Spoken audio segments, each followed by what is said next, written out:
Wilfred Gordon MacDonald Partridge by Mem Fox. Wilfred Gordon MacDonald Partridge, written by Mem Fox and illustrated by Julie Rivers. There was once a small boy called Wilfred Gordon MacDonald Partridge, and what's more, he wasn't very old either. His house was next door to an old people's home, and he knew all the people who lived there. He liked Mrs. Jordan, who played the organ.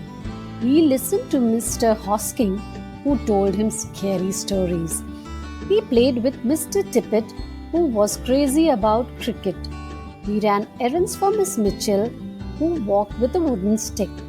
He admired Mr. Drisdale, who had a voice like a giant.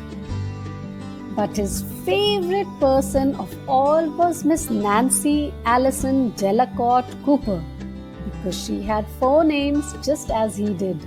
He called her Miss Nancy and told her all his secrets. One day, Wilfred Gordon heard his mother and father talking about Miss Nancy. "Poor old thing," said his mother. "Why is she a poor old thing?" asked Wilfred Gordon. "Because she's lost her memory," said his father. "It isn't surprising," said his mother. "After all, she is 96. "What's a memory?" asked Wilfred Gordon. He was always asking questions. "It is something you remember," said his father. But Wilfred Gordon wanted to know more, so he called on Mrs. Jordan, who played the organ. "What's a memory?" he asked. "Something warm, my child, something warm." He called on Mr. Hosking, who told him scary stories. "What's a memory?" he asked. "Something from long ago, my lad, something from long ago." He called on Mr. Tippet, who was crazy about cricket. "What's a memory?" he asked. "Something that makes you cry, my boy, something that makes you cry." He called on Miss Mitchell, who walked with a wooden stick. "What's a memory?" he asked. "Something that makes you laugh, my darling, something that makes you laugh." He called on Mr. Drisdale, who had a voice like a giant. "What's a memory?" he asked. "Something as precious as gold, young man, something as precious as gold." So Wilfred Gordon went home again to look for memories for Miss Nancy, because she had lost her own.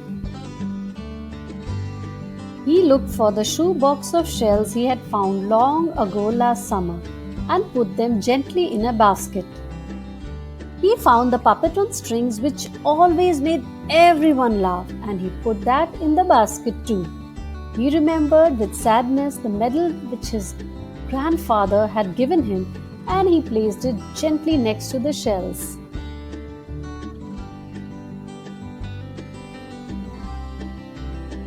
Next, he found his football, which was as precious as gold.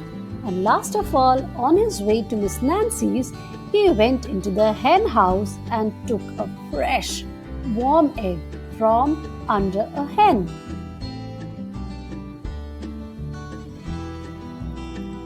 Then Wilfred Gordon called on Miss Nancy and gave her each thing one by one. "What a dear, strange child to bring me all these wonderful things," thought Miss Nancy. Then she started to remember. She held the warm egg and told Wilfred Gordon about the tiny speckled blue eggs she had once found in a bird's nest in her aunt's garden.